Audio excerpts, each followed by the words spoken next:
आपण पाहत आहात लोकधारा मराठी न्यूज, आवाज जनतेच्या हक्कासाठी।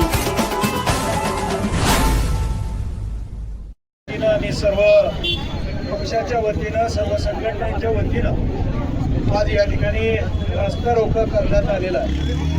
खऱ्या अर्थानं या जत तालुका हा कायमचा आमचा दुष्काळी तालुका म्हणून ओळखला जात होता आणि या तालुक्यात सगळ्यात शेवटचा तालुका म्हणून ओळखला जात होता।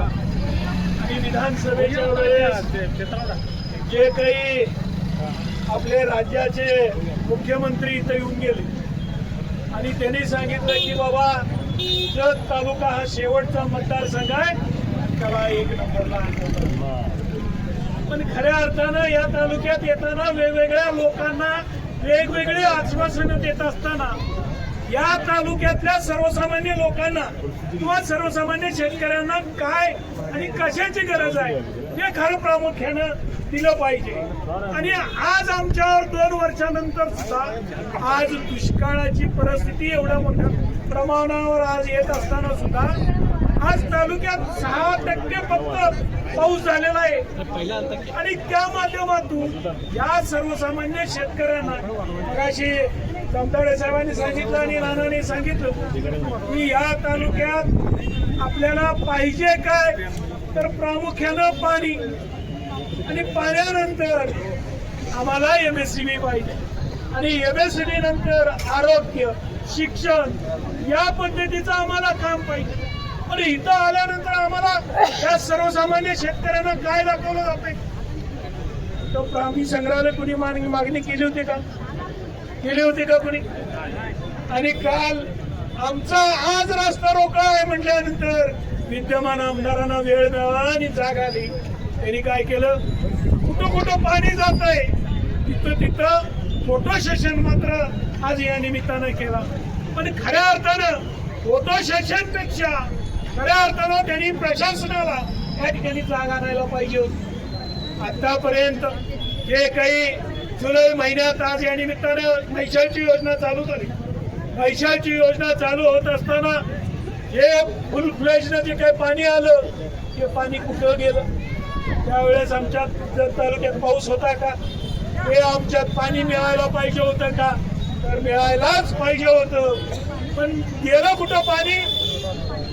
सांगोला आणि मंगळवेढा। म्हणजे आता मगाशी आमच्या उमराणीच्या सरपंचांनी सांगितलं इकडं दक्षिणेला जावं तर कर्नाटकाचं पाणी, इकडं पश्चिमेला जावं तर म्हैसाळचं पाणी आहे, आणि इकडं उत्तरेला जावं तर या ठिकाणी म्हैसाळचं पाणी आलेलं आहे। पण चारी बाजूनं पाणी येत असताना मात्र जतला मात्र जाणून बुजून पाणी दिलं जात नाही का? हे आज या ठिकाणी या सभेच्या माध्यमातून आज गेल्या 5 वर्षाच्या कालावधीमध्ये जिथं जिथं जाईल तिथं पाणी सोडण्याचं काम प्रामुख्यानं आम्ही जिथं सत्ताधारी म्हणून आलो ही जबाबदारी या तालुक्यानं दिली होती, त्या तालुक्याला पाणी द्यायचं काम या निमित्तानं केलं होतं। पण आज आपण बघतोय की आपल्याला जे पाहिजे ते न देता आज वेगळे आज या निमित्तानं आपल्याला गाजर दाखवली जाते। हे आज आपल्याला, म्हणून मी वारंवार म्हणतोय की बाबा हे जे आपले आमदार आहे हे पर्यटन करण्यासाठीच जत तालुक्यात येणार आहेत। हे जत तालुक्यातल्या तमाम जनतेनं आणि शेतकऱ्यांना ओळखलं पाहिजे, आणि येणाऱ्या काळात आपल्या हक्कासाठी राजकीय जाऊ दे, राजकीय काय असेल ते सोडून द्या, पण स्वतःच्या हक्कासाठी या येणाऱ्या काळात अशा पद्धतीचं मोठं आंदोलन या ठिकाणी येणाऱ्या गावागावामध्ये आपल्याला उभा करावं लागेल, अशी या निमित्ताने मी विनंती करतो। आणि प्रशासनाला आज बरेच जे पोलीस प्रशासन असू दे, महसूल प्रशासन असू दे, प्रामुख्यानं शिक्षण पंचायत समितीचं असू दे, खऱ्या अर्थानं जे आम्हाला पाहिजे ते देत आहेत का? आणि सर्वसामान्य या तालुक्यातल्या लोकांची कामं महसूलच्या माध्यमातून होत आहेत का? आज या ठिकाणी आमच्या साहेबांनी इथं आल्यानंतर प्रामुख्यानं बेवणूरची जी काही गोष्ट, आता त्यांनी मला एक फोटो दाखवला की फोटो दाखवत असताना एवढ्या मोठ्या प्रमाणावर डोक्याला इजा झालेली आहे, टाके बसलेले आहेत। हे आज त्या ठिकाणी दाखल केलं जातं का नाही दाखल केलं, चुकीचं दाखल केलं जातं. आज या निमित्तानं मी मीडियाला एक टेम दाखवतो, डोक्याला त्यांच्या मार लागलेला आहे.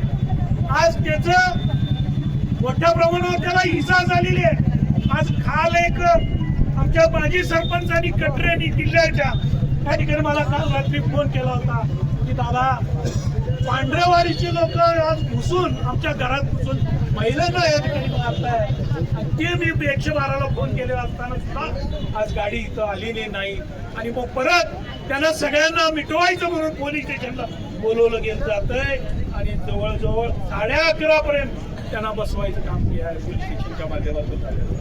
म्हणून अशी मी 2 उदाहरणे या निमित्ताने दिलेली आहेत. आता महसूलच्या माध्यमातून जर बोलायचं झालं तर जे काही न्याय व्यवस्थेमधले वकील संघटना आहे त्या वकील संघटनेने या नायब तहसीलदारांच्या विरोधात लेखी आम्ही राहू दे म्हणतोय, राजकीय असेल किंवा राजकीय आम्ही एखादं त्याचा पाठपुरावा केला तर राजकीय त्याला स्वरूप असेल, पण आज वकील संघटनेने त्यांच्या विरोधात या ठिकाणी निवेदन दिलं तरी सुद्धा या ठिकाणी हे महसूल हे नायब तहसीलदार पैसे घेऊन वाटल ते निर्णय आज या निमित्तानं या तालुक्यातल्या लोकांच्या वर अन्याय करत आहे.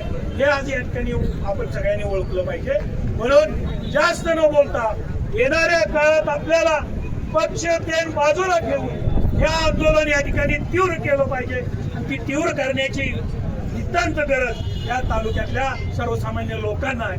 आणि या निमित्तानं मी एवढंच म्हणेन की येणाऱ्या काळात जर आम्हाला फुल प्लेजनं जे आज तबदाडे साहेबांनी सांगितलं की 400 क्युसेक्सनं नाही पण कमीत कमी 330 क्युसेक्सनं पाणी जर आपल्याकडं आलं तरच आपल्या सगळ्या भागाला पाणी मिळणार आहे. आज 2 मोटरी चालू केल्या, त्या 2 मोटरीच्या माध्यमातून आपल्याला पाणी किती येणार आहे? 100 क्युसेक्स नाही तर 110 क्युसेक्स. पण ते 110 क्युसेक्स आपल्या सगळीकडं पण दाखवताना प्रशासन काय करतंय की आम्ही सोडलंय असं दाखवतंय. अरे पण प्रत्यक्षात इथं पाणी पोचलंय का, ते पाणी जमिनीतून मुरलं गेलंय हे आज प्रशासनानं बघायला पाहिजे. म्हणून या निमित्तानं साहेब आलेले आहेत की त्यांना निवेदन देताना या निमित्तानं विनंती या निवेदन करेल की लवकरात लवकर या तालुक्याला दुष्काळ जाहीर करावा. पाणी म्हैसाळच्या हक्काचं आम्हाला मिळालं पाहिजे. जे त्या चारा छावण्या या निमित्तानं सुरू केल्या पाहिजेत.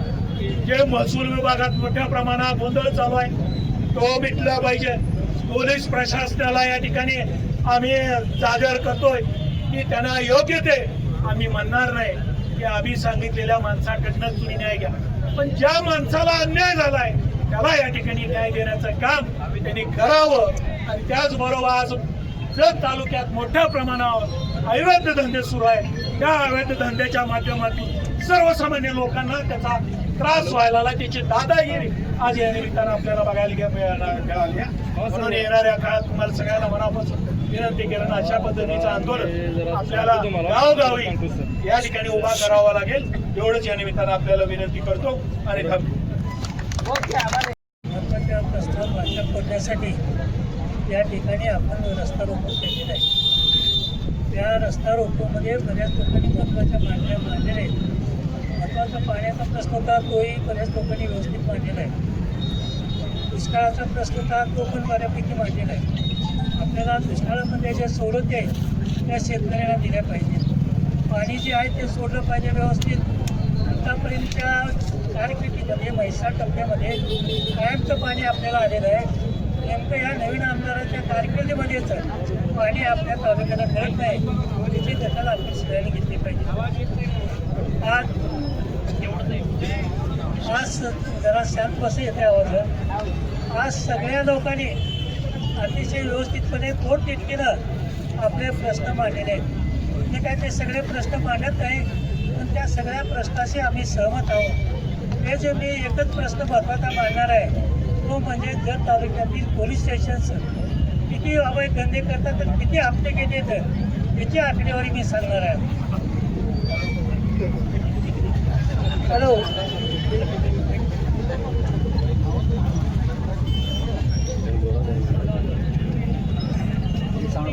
हे महत्वाचं आहे लक्षात ठेवा बरं का.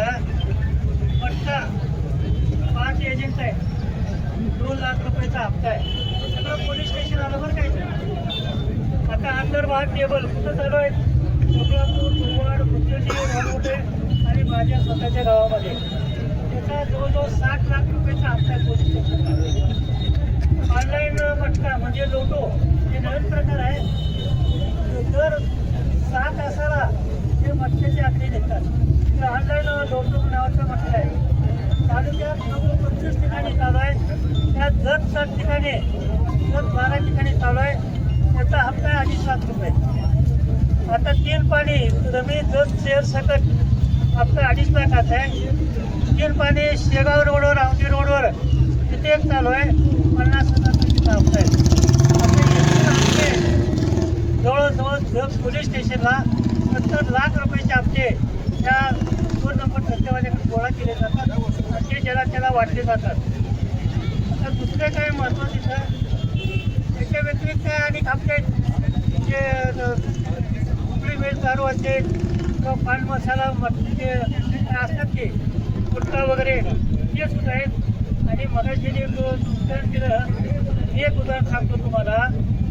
उमदीमध्ये हे जे पोलीस स्टेशन आहे ते भागीदारीमध्ये धंदा करायला लागले. म्हणजे समजा माझा धंदा असेल ना, हप्ता घेत नाही ते, तो भागीदारी लावतो होता. हा नवीन प्रकार त्या उमदी पोलीस स्टेशनमध्ये सुरू आहे. त्याची खरं म्हणजे चौकशी झाली पाहिजे.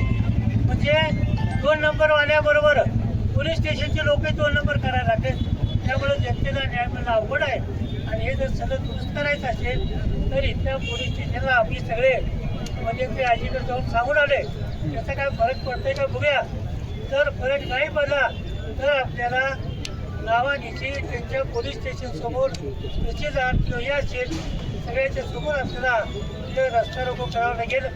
तिथं सगळे ऑफिस प्रस्त झालेले आहेत. तहसील ऑफिस असेल, ग्राम ऑफिस असेल, आणखी तुमचे तलाठी असेल, ग्रामचौक असतील, तिथं कुणी पैसे घेतल्याशिवाय काम करत नाही ते आपल्या सगळ्याला माहिती झाले. त्यामुळं ह्या निमित्तानं आपण एकतरी तालुक्याचे प्रस्थापन मांडलेले आहेत. पाणी द्या, दुष्काळ जाहीर करा, शाळा छावणी चालू करा, जिथं पाणी नाही तिथं पाणी द्या, शेतकऱ्याला पैशाचं पाणी सोडा आणि मीटरचं स्मार्ट मीटर जे आले ते मीटर आधी बंद करा. मला शेतकरी सांगितलं अव्वाच्या सव्वा बिल यायला लागलेलं आहे. ते स्मार्ट मीटर अजिबात लावू नका. असेल तर आम्हाला ताकदीनं फोडावं लागतील. त्याची पण दखल ते MSCBने घ्यावं अशा प्रकारची विनंती करतो. आता आपल्याला निवेदन द्यायचे सगळ्यांनी बोलल्यावर आम्ही पण काही जास्त बोलत नाही. राम साहेबांनी यावं आणि आमच्या सर्व पक्षाचं निवेदन घ्यावं. लोकधारा मराठी न्यूजला लाईक करा, शेअर करा आणि सबस्क्राईब करा.